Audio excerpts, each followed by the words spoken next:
Hello everyone. I welcome all class 10 students in this session. As we are discussing human respiratory system, let's discuss in this session of part 2 respiratory system. So today we will discuss the organs associated with the human respiratory system.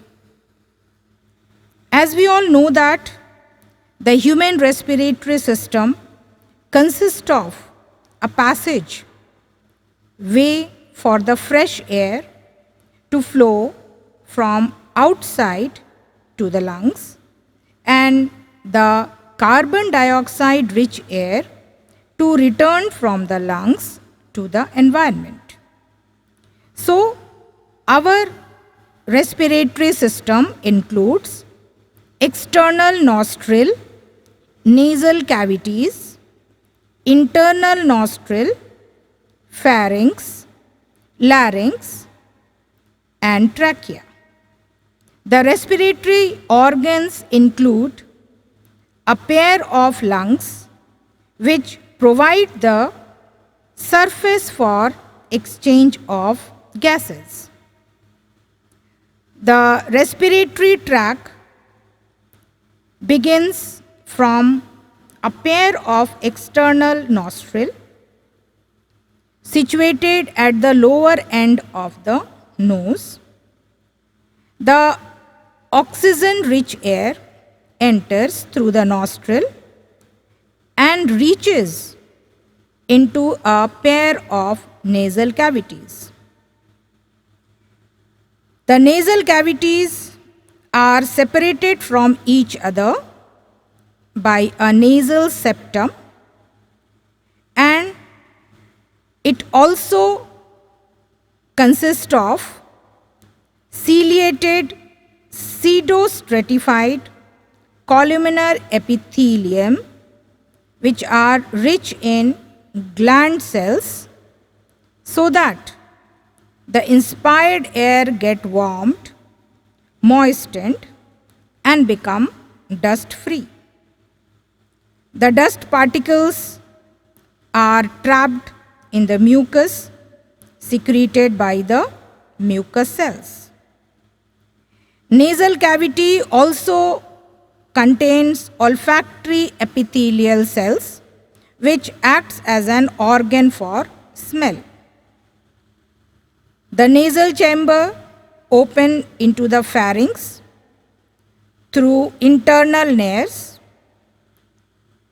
The pharynx is a short vertical tube located in the head at the back of the mouth or mouth cavity. It provides the passage into trachea and the glottis, which remains open except during swallowing food, water, etc. So the glottis bears a leaf-like cartilaginous flap called epiglottis, which during swallowing closes the glottis to check the entry of food into the trachea. The trachea or a windpipe is a thin-walled tube that extends through the neck and divides into two major bronchi. One bronchus enters the right lung and another into the left lung. The trachea has cartilaginous ring which prevent it from collapsing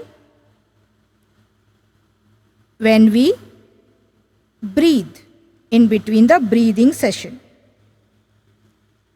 The respiratory organs, lungs, provides the surface area for exchange of gases. A pair of lungs lies in the thoracic cavity on the sides of the heart. The thoracic cavity is separated from abdominal cavity by a muscular partition called diaphragm. Each lung is enclosed into two membranes called outer pleural membrane and inner pleural membrane.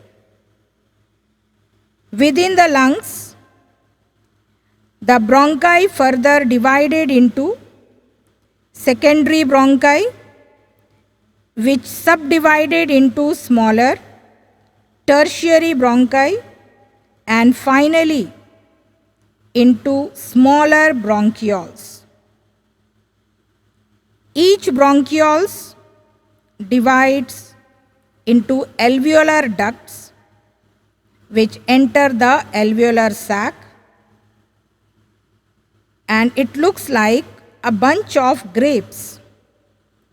These alveolar sacs are called alveoli, which have very thin walled, composed of simple, moist, ciliated, non-ciliated squamous epithelium, and it is surrounded by a network of blood capillaries.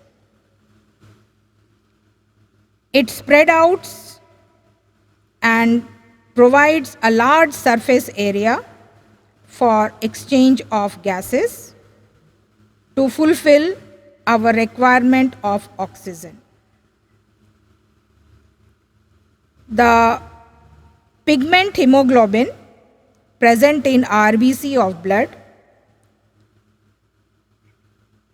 helps in efficient supply of oxygen to each and every cells of the body.